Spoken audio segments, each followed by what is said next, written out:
Segunda carta de Paulo aos Coríntios, capítulo de número 4, a partir do versículo de número 3. Segunda carta de Paulo aos Coríntios, capítulo 4, a partir do versículo de número 3.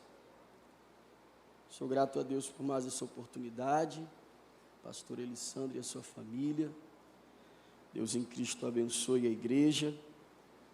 Como eu disse no dia 5 que vim, trouxe alguns livros que a gente tem ajudado aí, alguns trabalhos sociais, estão ali na frente, custam R$20, os irmãos querendo adquirir, vão estar me ajudando a ajudar mais alguém. Segundo aos Coríntios, capítulo de número 4, a partir do versículo de número 3, me acompanhe aí na sua Bíblia, por favor, 2 Coríntios 4, versículo 3. Mas se o nosso evangelho ainda está encoberto, é para os que se perdem que está encoberto, nos quais o Deus deste século cegou o entendimento dos incrédulos, para que lhes não resplandeça a luz do evangelho da glória de Cristo, o qual é a imagem de Deus. Porque nós não nos pregamos a nós mesmos, mas pregamos a Cristo como Senhor, e nós mesmos como vossos servos por amor de Jesus. Porque Deus que disse: das trevas resplandecerá a luz, e Ele mesmo resplandeceu em nosso coração para a iluminação do conhecimento da glória de Deus na face de Cristo. Temos, porém, este tesouro em vaso de barro, para que a excelência do poder seja de Deus e não de nós. Em tudo, somos atribulados, porém não angustiados, perplexos, porém não desesperados ou desanimados, perseguidos, porém não desamparados, abatidos, mas não destruídos, levando sempre no corpo o morrer de Jesus, para que também a sua vida se manifeste em nosso corpo. Porque nós que vivemos, somos sempre entregues à morte por causa de Jesus, mas para que também a vida de Jesus se manifeste em nossa carne mortal. De modo que em nós opera a morte, mas em vós a vida. Tendo, porém, o mesmo espírito da fé, como está escrito: eu criei, por isso eu falei. Também nós cremos, por isso falamos, sabendo que aquele que ressuscitou o Senhor Jesus, também nos ressuscitará com Jesus e nos apresentará convosco. Porque todas as coisas existem por amor de vós, para que a graça, multiplicando-se, torne abundante as ações de graças por meio de muitos para a glória de Deus. Por isso, não desanimamos, pelo contrário, mesmo que o nosso homem exterior se corrompa, contudo, o nosso homem interior se renova dia após dia, porque a nossa leve e momentânea tribulação produz para nós um peso eterno de glória, acima de toda a comparação. Não atentamos nós nas coisas que se veem, mas nas que não se veem, porque as que se veem são temporais, e as que não se veem são eternas. capítulo 5, sabemos que é a nossa casa terrestre, deste tabernáculo, se desfizer, temos da parte de Deus um edifício, casa não feita por mãos, ou feitas por mãos eternas nos céus. É por isso que neste tabernáculo gememos, aspirando por sermos revestidos da nossa habitação celestial. Se todavia formos encontrados vestidos e não nus, pois na verdade, o que estamos neste tabernáculo, gememos angustiados, não por querermos ser despidos, mas revestidos, para que o mortal seja absolvido pela vida. Ora, foi o próprio Deus que nos preparou para isso, outorgando-nos o penhor do Espírito. Temos, portanto, sempre bom ânimo, sabendo que enquanto o corpo estamos ausentes do Senhor, visto que andamos por fé e não pelo que vemos. Amém. O texto é longo e faz parte da segunda carta que Paulo escreveu aos Coríntios, que talvez seja a quarta, tendo em vista que ele escreveu 4 cartas a Coríntios, mas 2, segundo a história, se perdeu.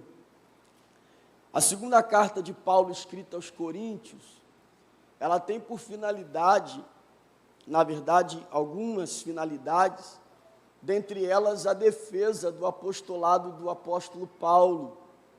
Ele tem um problema com a igreja.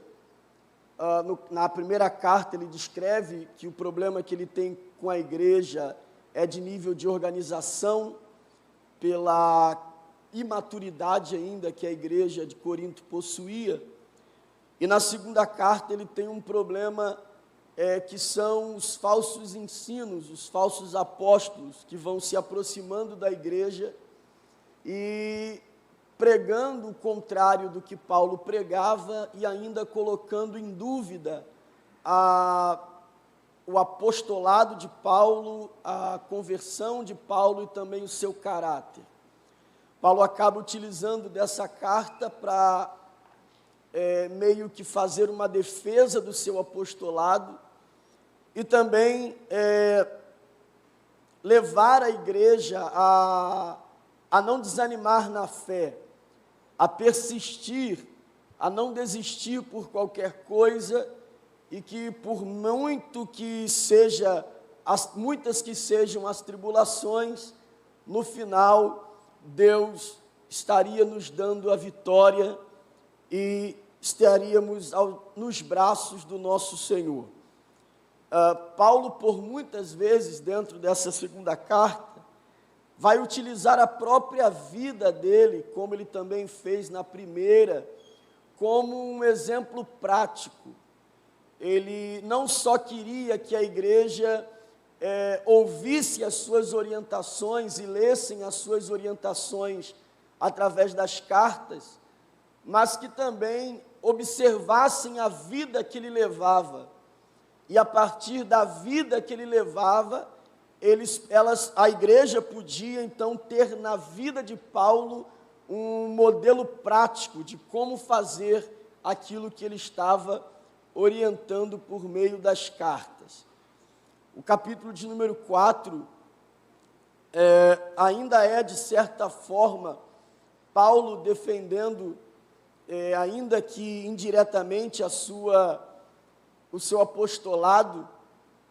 Ele vai dizer no verso 2, por exemplo, que ele não é como os demais, que ele não tem a pretensão de falsificar a palavra, mas de pregar a Deus com sinceridade, falar de Deus, na presença de Deus, e que se o que ele pregava acerca de Deus ainda era ocultado, ainda era encoberto aos ouvidos ou aos olhos daqueles que estavam ouvindo e não entendiam o que ele estava pregando, por mais simples que fosse, Paulo diz no verso 3 que nós lemos que se esse evangelho, o nosso evangelho, o evangelho que ele pregava, estava coberto a alguns, então esses alguns estavam também perdidos.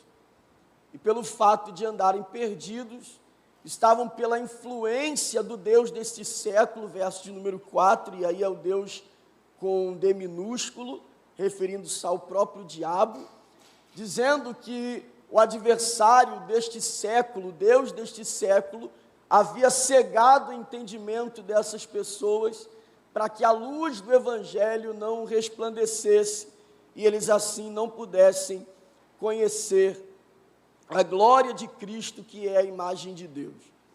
E aí Paulo começa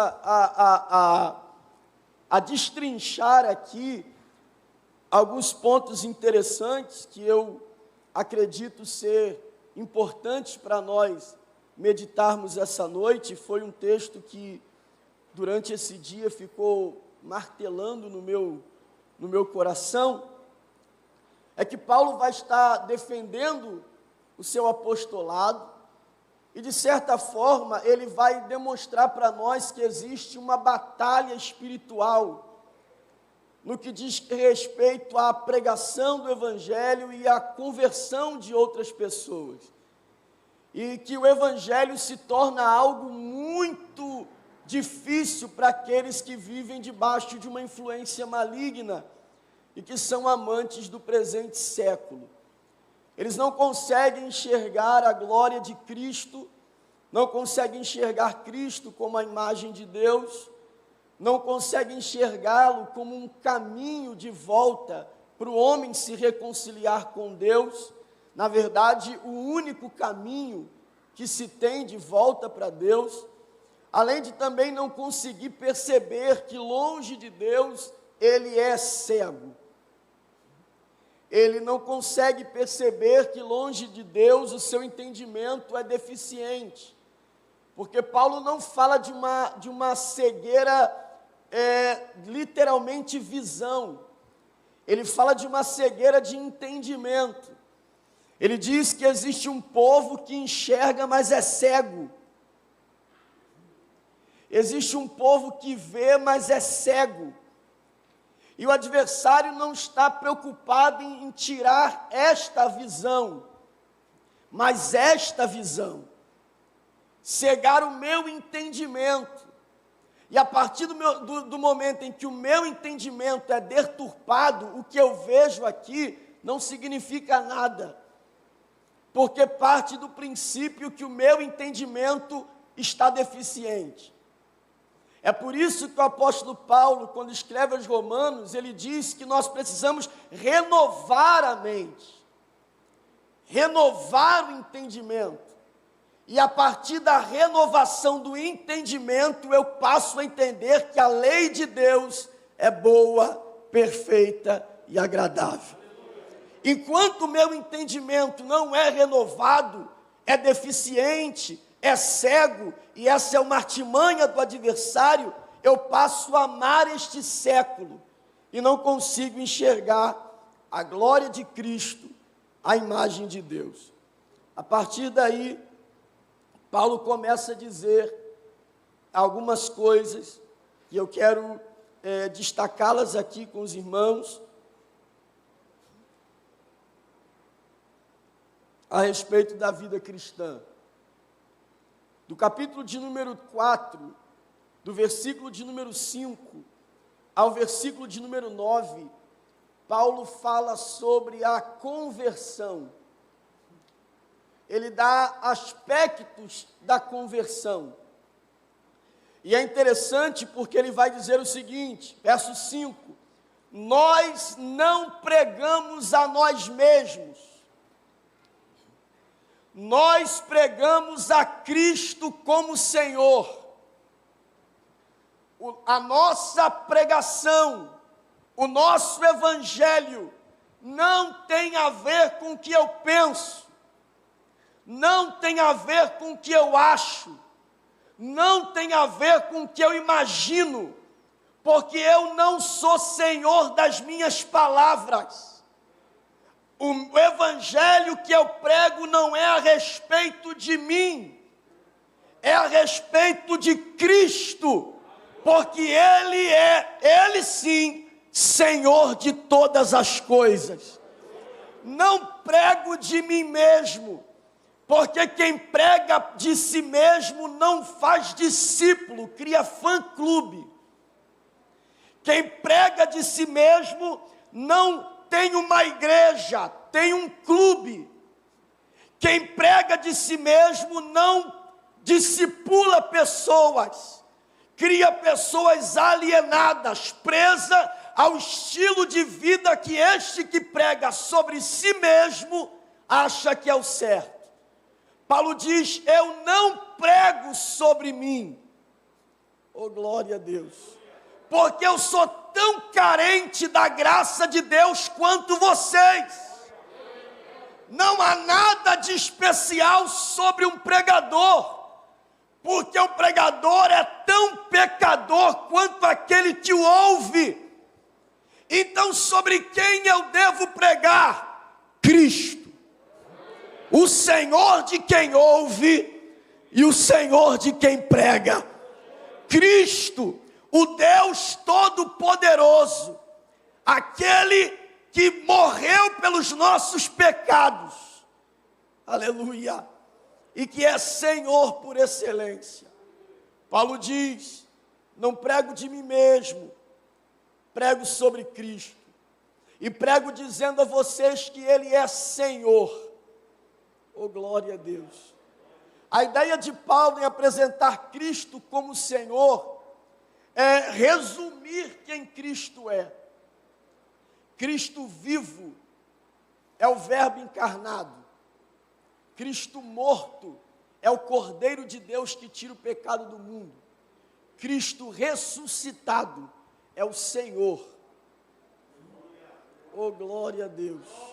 Porque o mesmo Paulo escreveu aos Filipenses dizendo que ele, sendo Deus, não teve por usurpação ser igual a Deus.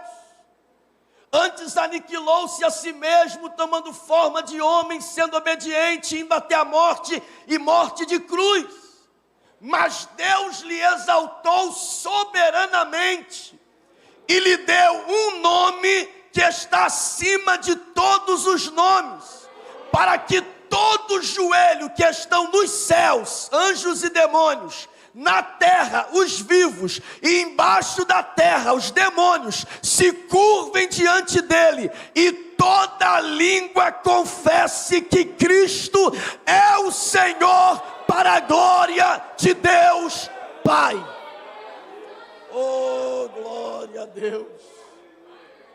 Cristo como Senhor é o resumo de tudo o que Ele fez. Nasceu para ser o Verbo encarnado, morreu para ser o Cordeiro de Deus, nosso Salvador, mas ressuscitou para ser o Senhor de toda língua, raça, tribo e nação, para que Ele seja exaltado como se deve. Falar só do Cristo morto no Calvário não resume quem Ele é, porque ali Ele é o Cristo desfigurado, o Cristo de Isaías 53, o Cristo demonstrando o amor de Deus pelos homens, o Cristo esvaindo o seu sangue para perdoar os nossos pecados. Só que se Ele morre e não ressuscita, Ele seria um Salvador morto, como toda outra religião tem. E um Salvador morto não pode continuar salvando. Oh, glória a Deus. É por isso que Ele ressuscitou. Porque Ele continua salvando. Continua salvando. Porque o seu fim não era nem a manjedoura, nem o sepulcro, nem a cruz, mas o trono do Senhor Todo-Poderoso. Paulo diz: eu prego este Cristo, que é o Senhor. E ele diz, verso 6, pelo que diz, das trevas resplandecerá a luz, e Ele mesmo resplandeceu em nosso coração, para a iluminação do conhecimento da glória de Deus na face de Cristo. O que Paulo está falando aqui, do momento da conversão. E Paulo diz que o momento da nossa conversão é semelhante ao Gênesis. Oh, glória a Deus. Todas as vezes que alguém se converte, acontece um Gênesis no seu entendimento. Porque assim como Cristo disse, ou como Deus disse, para uma terra sem forma e vazia, haja luz. Oh, glória a Deus. Foi isso que aconteceu quando a palavra alcançou o nosso entendimento. Aquilo que a gente não enxergava direito, aquilo que era vazio e deformado na nossa mente, passou a tomar forma quando Ele disse no nosso entendimento: haja luz, e houve luz. Conversão é Deus transformar o caos em paraíso, as trevas em luz.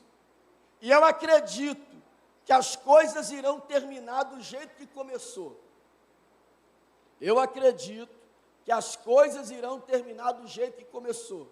E como começou? Gênesis 1, 2. No princípio a terra era sem forma e vazia, havia trevas na face do abismo, o Espírito pairava sobre as águas, e disse Deus: haja luz, e houve luz. Essa primeira figura da terra deformada por algum motivo, que não é o caso falarmos agora, mostra para nós o resultado da terra nos últimos dias.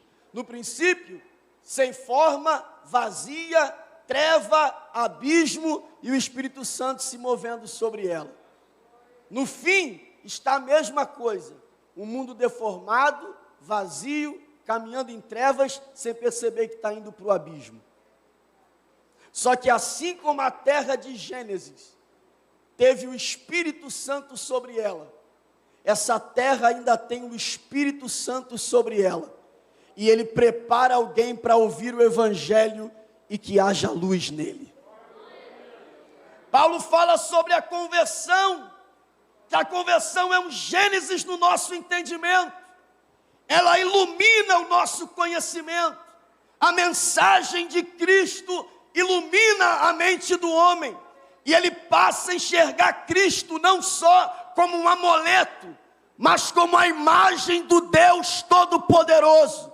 Ele começa a enxergar em Cristo a glória de Deus. E aí Paulo diz: já não somos mais de nós mesmos. Oh, glória a Deus. Uma vez que a mensagem do Evangelho muda o nosso entendimento, traz luz para o nosso entendimento, já não somos de nós mesmos, nós somos servos do próximo. Oh, glória a Deus. Me permita lhe dizer algo aqui,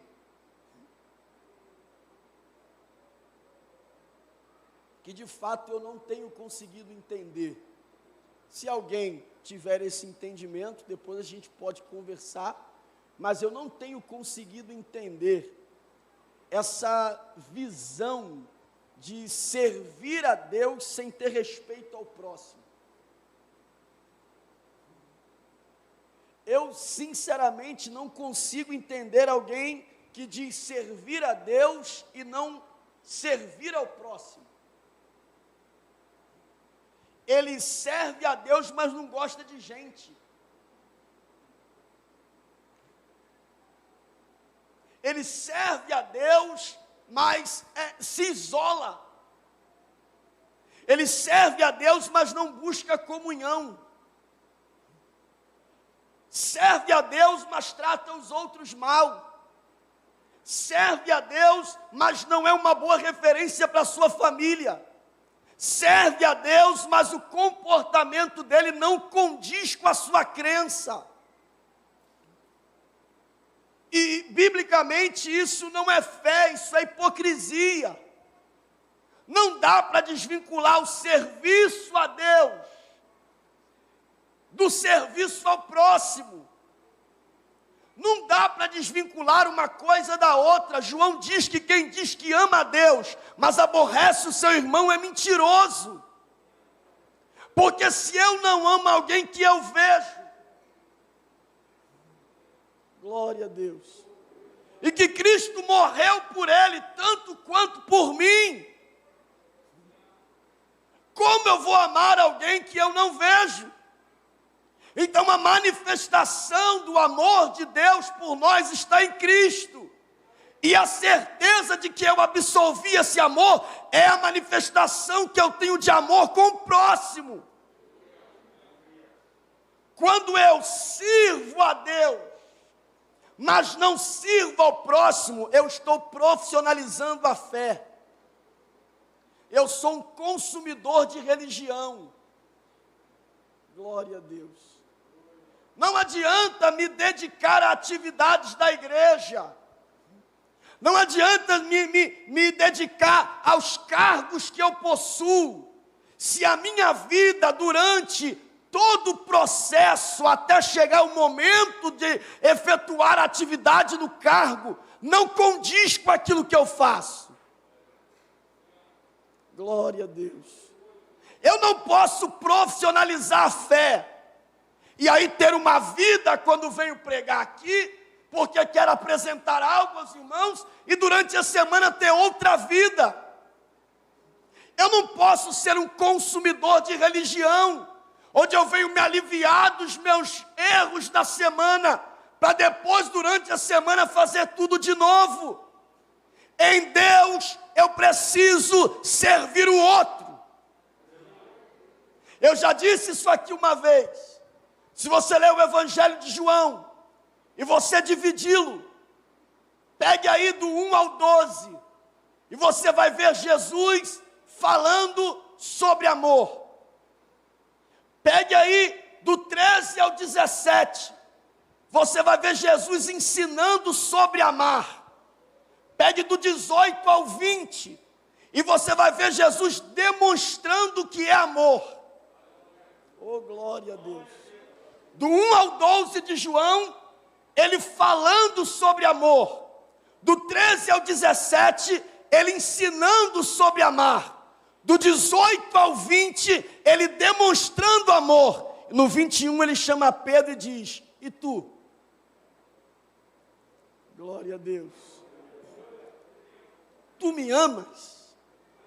Aleluia. Pedro diz: eu te amo. Ele diz: então apacenta as minhas ovelhas. Ou seja, quer provar que me ama? Cuide de gente. Oh, glória a Deus. Esteja perto de gente, envolvido com gente. Não dá para desenvolver evangelho sem estar perto de gente. Glória a Deus. Paulo está falando que uma vez que eu me converto, que o evangelho ilumina a minha mente, eu não sou de mim mesmo, eu sou servo do próximo. Oh, glória a Deus. E depois que eu descubro a glória de Deus, e aqui eu vou correr para não ficar longo. Depois que essa glória, esse conhecimento ilumina a minha mente, e eu passo a ser servo do próximo, Paulo diz, verso 7, este tesouro, oh glória a Deus, está num vaso de barro. Que tesouro é esse que Paulo está falando? Do verso 6, o conhecimento, a glória de Deus. Ele está dizendo que esse conhecimento da glória de Deus, que faz dele servo do próximo, é um tesouro. Oh, glória a Deus. Que está dentro de um vaso de barro, para que a excelência do poder seja de Deus e não nossa. Ou seja, Paulo está dizendo, quando eu sou bom com você, eu não sou bom com você, é Deus que é bom em mim. Oh, glória a Deus. Quando eu ajudo você, eu não ajudo você, é Deus que me ajuda a te ajudar. A excelência deste tesouro, a excelência deste poder, a excelência dessas coisas que eu faço e carrego, não é minha. Oh, glória a Deus. a excelência das coisas boas que eu carrego, do tesouro que eu levo, oh glória a Deus, é de Deus, porque o vaso continua sendo de barro, continua inclinado a quebrar, a rachar, a cair, a se arrebentar, mas o tesouro que há dentro de nós é eterno, é poderoso, é Deus fazendo através de nós. Prova disso é o que Cristo disse a Pilatos. Pilatos olhou para Jesus e disse assim: eu posso te soltar. Em outras palavras, eu posso te fazer bem, é só você me dizer alguma coisa. Jesus vai dizer para ele: poder nenhum você tem, se do alto não te for dado. Tiago diz que toda boa dádiva desce do Pai das luzes. Então ser bom não é ser bom por si só, é porque Deus é bom em nós para que a gente possa ser bom ao outro. Porque a nossa natureza é inclinada ao erro, inclinada ao fracasso, inclinada ao mal, mas Cristo em nós é a esperança da glória, e esse tesouro em nós, oh glória a Deus, faz com que Ele seja glorificado. Aí Paulo faz um jogo de palavras, ainda falando sobre conversão. Ele mostra que conversão é a luz no meu entendimento. Conversão é entender que não sou de mim mesmo, mas servo do outro. Conversão é entender que eu carrego um tesouro, mas continuo sendo de barro. E ele diz: em tudo, oh glória a Deus, somos atribulados. Esse jogo de palavras que Paulo faz do verso 8 ao verso 9, somos atribulados, mas não somos angustiados, perplexos, mas não desesperados, perseguidos, mas não desamparados, abatidos, mas não destruídos, tem a ver com o verso 7, ele está falando do tesouro e do barro. Ele diz: não fiquem pensando porque vocês têm o tesouro, que vocês se converteram, que a luz do evangelho chegou, que você é uma boa pessoa para o próximo, que você não vai passar tribulação. Conversão não é um mar de rosas. Conversão é luz do evangelho no entendimento, é amor ao próximo, é tesouro dentro de nós, mas em tudo, oh glória a Deus, seremos atribulados. Aleluia. Paulo está dizendo: não é porque abriu o teu entendimento, não é porque você é bom para os outros, não é porque agora há um tesouro dentro de você, que vai ser tudo mil maravilhas. Esquece. Em tudo, somos atribulados. E por quê? Porque somos de barro, mas não angustiados. Por quê? Porque temos um tesouro. Oh, glória a Jesus. E ele vai fazendo esse jogo de palavras. Eu fico atribulado com muita coisa, mas a tribulação não me deixa angustiado. Sou atribulado porque sou de barro, mas não fico angustiado porque tenho um tesouro.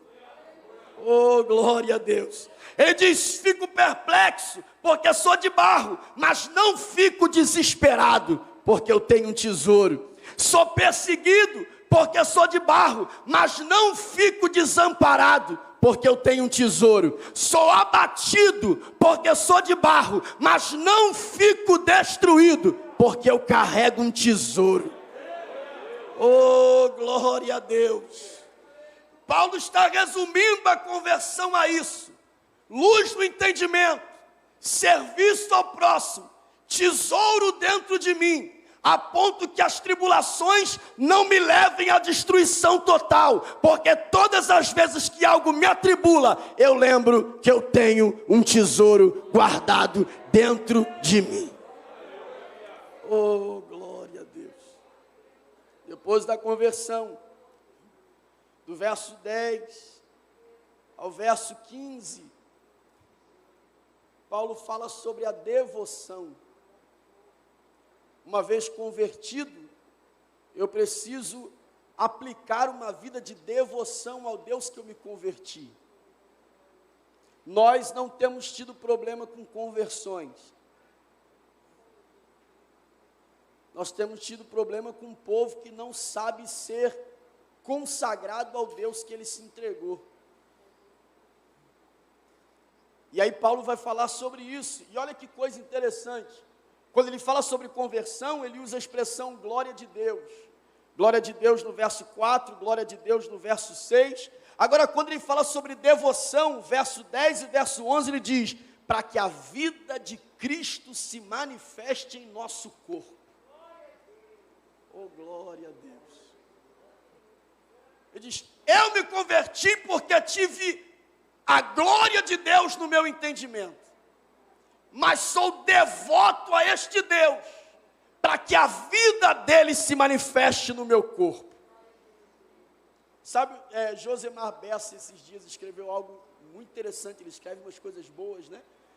E esses dias ele escreveu algo que me chamou a atenção. Ele disse assim: sabe por que a maioria das pessoas são frustradas com os seus corpos? Porque elas acham que os seus corpos são para atração e não para adoração. Glória a Deus. E ele não está falando contra a ter atividades físicas que lhe proporcionam uma saúde boa. Ele está falando sobre pessoas que não sabem a função do corpo que recebeu. Então elas lutam para ser atraentes. Oh, glória a Deus. E nessa luta para ser atraente, se torna negligente com o real motivo pelo qual o corpo ela recebeu.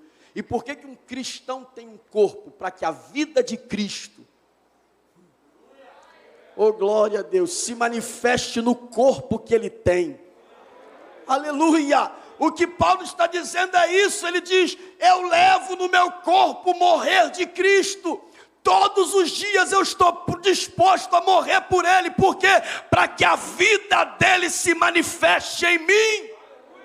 Oh glória a Deus! Paulo está dizendo por diversas vezes: eu não estou preocupado. Isso aqui não é apologia à sujeira, não é uma apologia à miséria, não é uma apologia à obesidade, não é uma apologia a doenças, não é uma apologia à preguiça. O que Paulo está dizendo é: eu não tenho uma preocupação exacerbada do que vão dizer do meu corpo, desde que quando olharem para o meu corpo, veja Cristo habitando nele, desde que quando olhem para mim, não me vejam como um parque de diversão, mas como um templo do Espírito Santo de Deus. Oh, glória a Deus! Oh, glória a Deus! Oh, glória a Jesus! Devoção é isso. É entender que no meu corpo precisa se manifestar a vida de Deus. Então eu me consagro a Ele, eu me entrego a Ele, eu faço para Ele, por Ele, porque a glória dEle, para que no meio disso tudo, Ele seja glorificado através da minha vida. Você já deve ter ouvido isso, só vou relembrar você. Deus é Espírito, sim ou não? Sim. Deus é Espírito. João 4:24, Deus é Espírito, e importa que os verdadeiros adoradores o adorem em Espírito e verdade. Deus é Espírito. Alguém vê Espírito? Alguém vê Espírito? Alguém vê Espírito? Não. Só que Paulo diz que a igreja é corpo. Glória a Deus. E o corpo de quem? De Cristo. Porque ninguém vê o Cristo Espírito, mas precisa ver o Espírito de Deus no meu corpo. A igreja é a perna de Deus, é a mão de Deus, é a boca de Deus, é o olhar de Deus. Ninguém vê Espírito, mas os olhos do povo estão sobre a igreja, que é corpo do Deus invisível. Oh, glória a Jesus. Talvez Paulo seja um dos homens mais atrofiados que a história já teve, de tanto apanhar. Teve problema de visão, a ponto de uma igreja querer arrancar os seus próprios olhos e dar para ele. Tinha gente na igreja que queria arrancar o olho e dar para Paulo, porque ele tinha sérios problemas de visão. Não era um camarada que falava bem, tinha sérios problemas como se comunicar. provavelmente tinha o corpo destruído, de tanto que apanhou, de tanta pedrada, de tanta chicotada, naufrágio, picada de cobra. Você conhece a história dele? Um corpo todo arrebentado. Oh, glória a Deus. Mas quando ele pegava um lenço, oh, glória a Jesus, passava no suor dele, oh, glória a Deus, e alguém levava esse lenço lá onde o endemoniado estava, o demônio tinha que respeitar. Oh, glória a Jesus. É por isso que ele dá aquele grito em Gálatas: eu trago no meu corpo as marcas. Aquelas marcas ali são reais. Marca de pedrada, marca de chicotada, marca de mordida de cobra, e de tanta coisa que ele passou, para que hoje o Evangelho chegasse até nós, não com o peso da lei de Moisés, mas com a graça do Cristo Todo-Poderoso.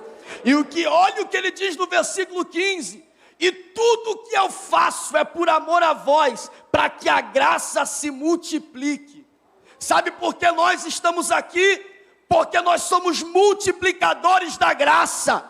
É responsabilidade nossa, como igreja de Cristo, doutrinada na palavra de Deus, multiplicar a graça que nos alcançou, e não só através do que eu falo, mas da maneira que eu vivo. Oh, glória a Deus. E eu termino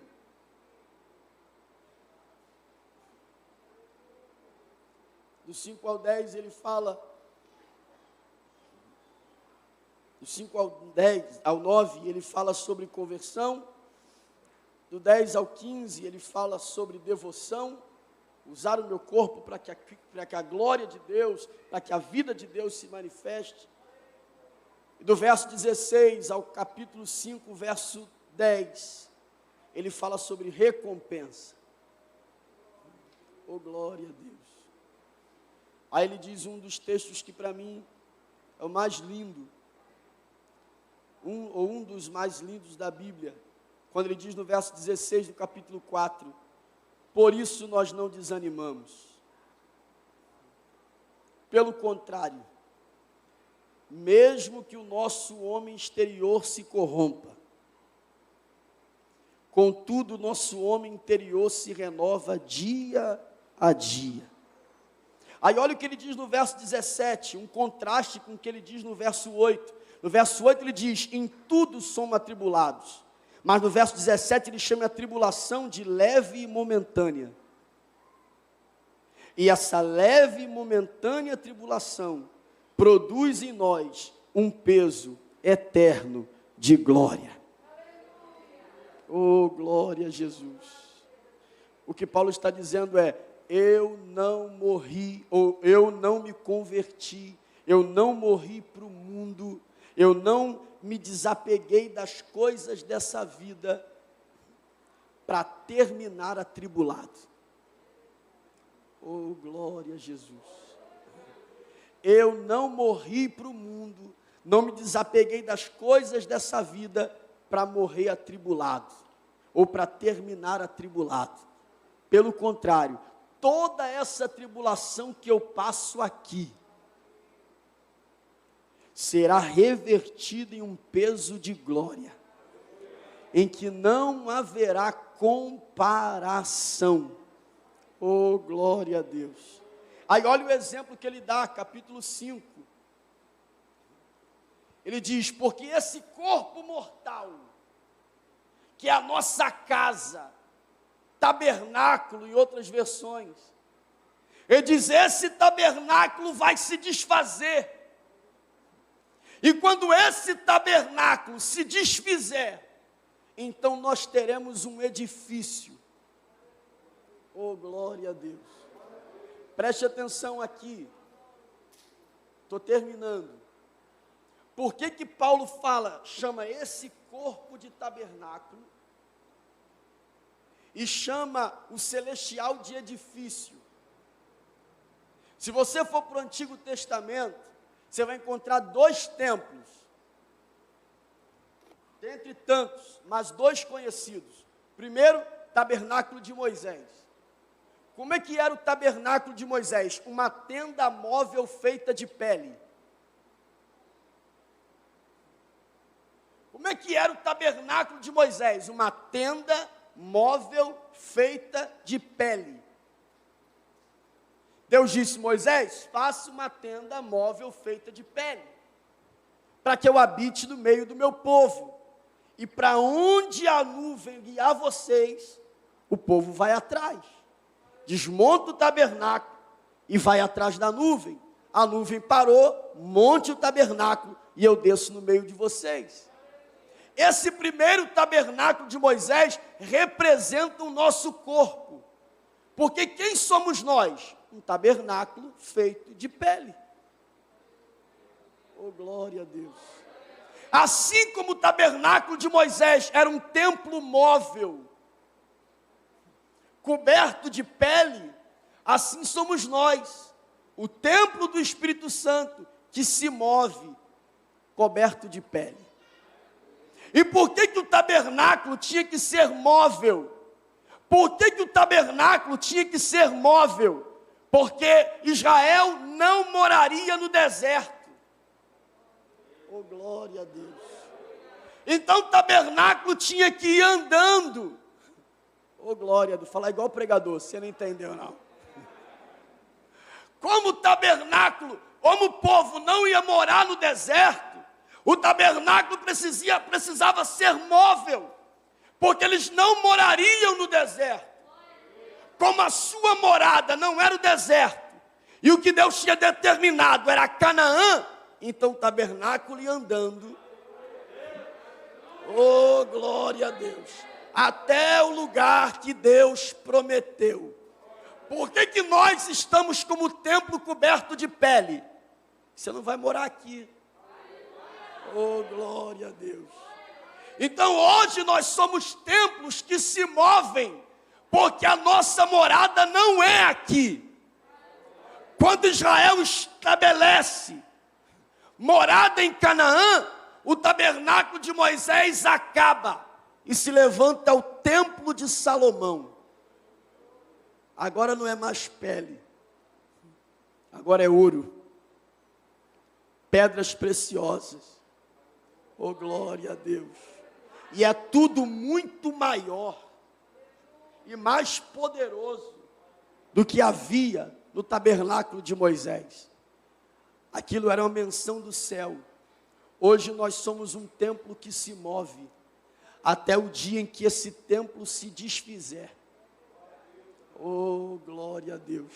E quando chegar a terra que Ele nos prometeu, então já nós não teremos esta pele que se dissolve dia após dia, porque seremos um edifício único para a glória do Deus Todo-Poderoso. Aí olha o que Paulo diz: Ele nos prometeu isso. Ei, calamachurabai. E como Ele nos prometeu isso, diz Paulo, deixando entre nós. Oh, glória a Deus. Alguém que também não é daqui. Oh, aleluia. Dentro deste tabernáculo de pele. Oh, glória a Deus. Habita alguém que não é daqui. Oh, glória a Jesus. E é interessante isso, porque Deus disse assim para Moisés: construa o tabernáculo, coloque pele, coloque isso, coloque aquilo, mas deixa que o fogo eu coloco. E aquela chama dentro dos santos representava a presença do Espírito Santo dentro de nós, nos preparando para um lugar melhor do que esse. Fique em pé, por favor.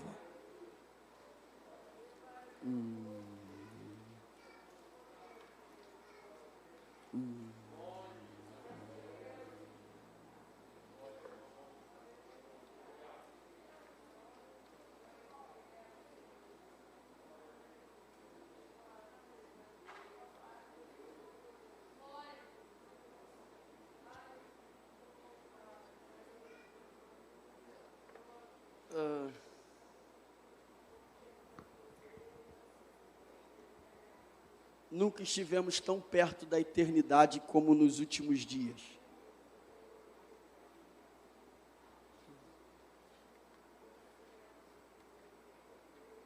Nunca vimos a morte tão de perto como nos últimos dias.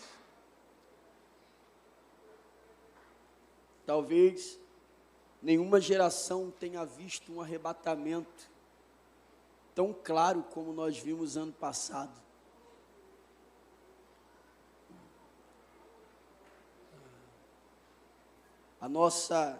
O nosso grande desafio é nos converter de verdade, para que não tenhamos medo da eternidade. Porque Paulo garantiu, esse corpo vai se desfazer. Seja pelo vírus, seja por um acidente, seja pelo que for, esse corpo vai se desfazer. Oh, glória a Jesus. Mas assim como Paulo tinha certeza, essa deve ser a nossa, quando ele se desfizer. Oh, glória a Deus. Eu sei quem eu vou me tornar. Oh, glória a Deus. Fecha os teus olhos, por gentileza. Oh, glória a Deus. Oh, aleluia. Oh, glória a Jesus. Olha que texto lindo. Fecha os teus olhos e ouça isso. Vede que grande amor nos tem concedido o Pai, a ponto de sermos chamados filhos de Deus. E de fato, somos filhos de Deus. Por essa razão, o mundo não nos conhece, porquanto não conheceu a Ele mesmo. Mas amados, agora somos filhos de Deus, mas ainda não se manifestou o que haveremos de ser. Sabemos que quando Ele se manifestar, seremos semelhantes a Ele, porque haveremos de vê-lo como Ele é. E assim mesmo se purifica todo aquele que tem nele esta esperança, porque ele assim também é puro. Oh, meu Deus. Oh, meu Deus.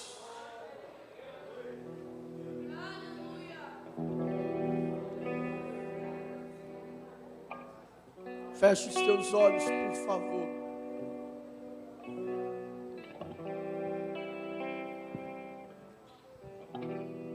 Conta-se a história de que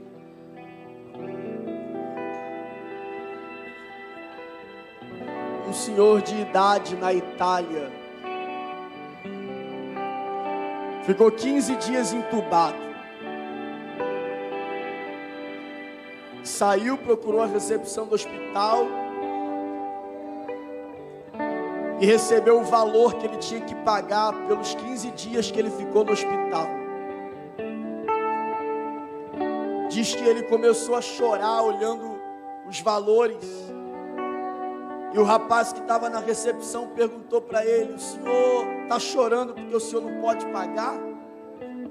Porque se o senhor não puder pagar, a gente dá um jeito. Ele disse: não estou chorando porque eu não posso pagar. Eu estou chorando porque eu vou ter que pagar isso tudo por 15 dias que eu respirei o ar de vocês. Vocês imaginem se eu tivesse que pagar a Deus. Glória a Deus. Todos esses anos que eu respirei de graça. Tudo que tem fôlego.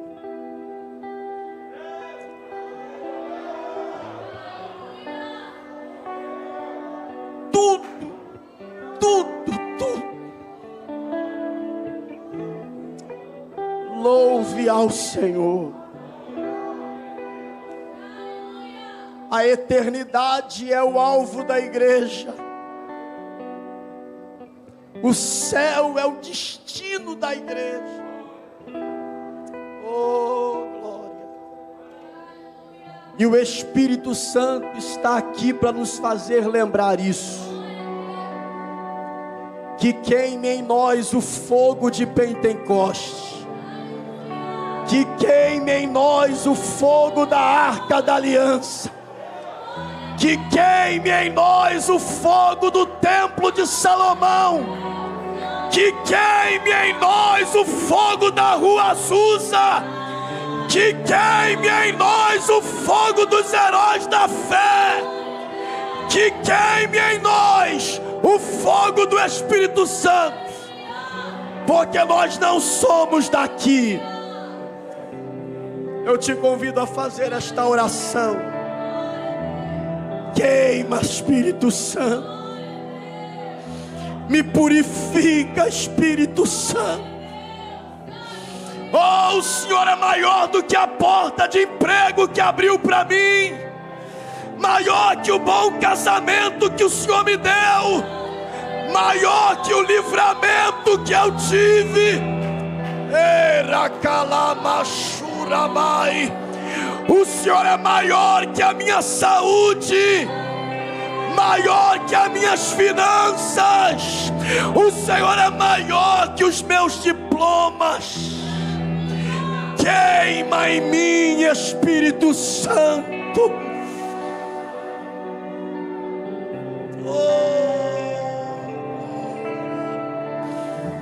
Eu não fui salvo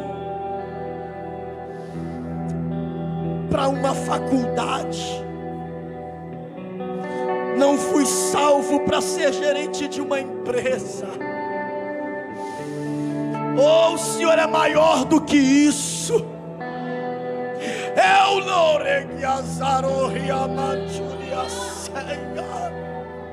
que esses lugares estejam à nossa disposição.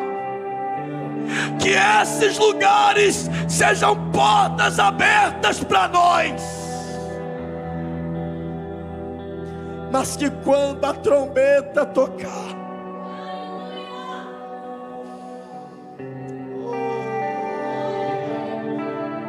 só os cheios do Espírito Santo ouvirão. Comece a clamar enquanto a serva de Deus louva. Comece a clamar pelo Espírito, a trazê-lo esta noite.